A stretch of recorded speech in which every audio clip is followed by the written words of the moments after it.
Hello everyone, this is Robert Weaver and I'm going to try and do my quiz review for you for quiz 5.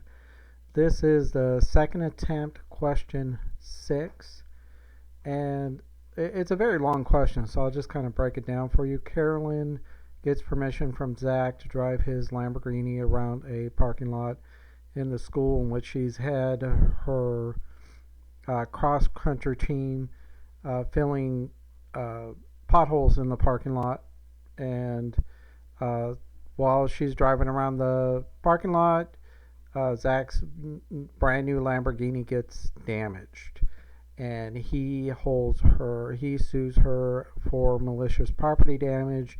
And the question is Carolyn liable for the damages to Zach's property?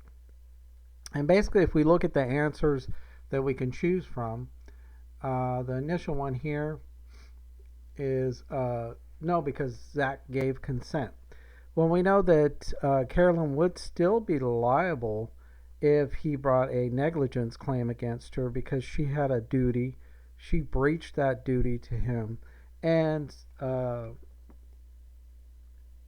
and her actions were basically the proximate cause of the harm to Zach, and his vehicle was damaged in the accident.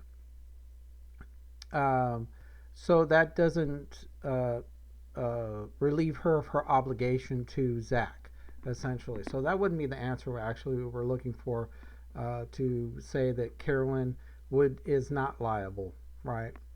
And the second answer here, no, because Zach should have sued the runners, not Carolyn. And we know that from our textbook, which talks about intervening causes and under negligence.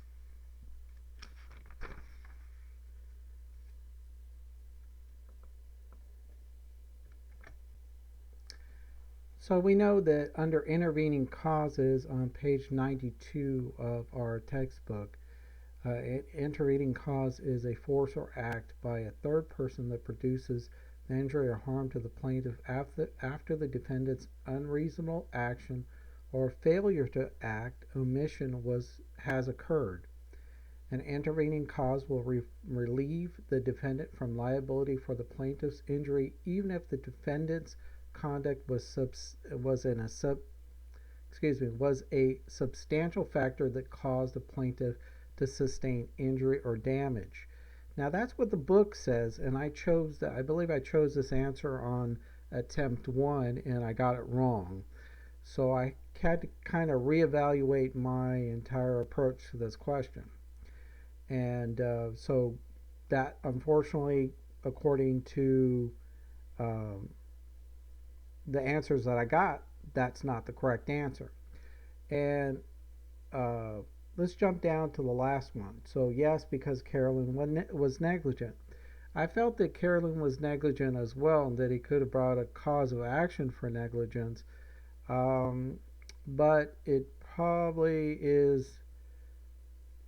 This could be fall under an intentional tort, is what I was thinking while I was doing the test or the quiz. And basically, the third answer here, uh, I went with kind of just on my gut, and which actually turned out to be the correct answer. And it says yes because Carolyn had facts that Zach didn't. So she had the foreseeability to know that she had her teammates out there filling potholes, and that could have been um, one of the potholes that was had wet asphalt in it. She didn't inform Zach of this, and he they he gave her the consent to roll over the pothole, not knowing that there could potentially be wet asphalt. So he didn't have foreseeability. She actually did in this particular case. So um, that's kind of the answer that I went with. Uh, and it turns out that, yes, that was actually the correct answer for this particular question. So I'm sorry that took a little bit longer than I expected. it's a little bit difficult to explain and break it down. I guess maybe I don't understand the terms and the concepts with torts as well as I thought. But that's my quiz review. All right, thank you.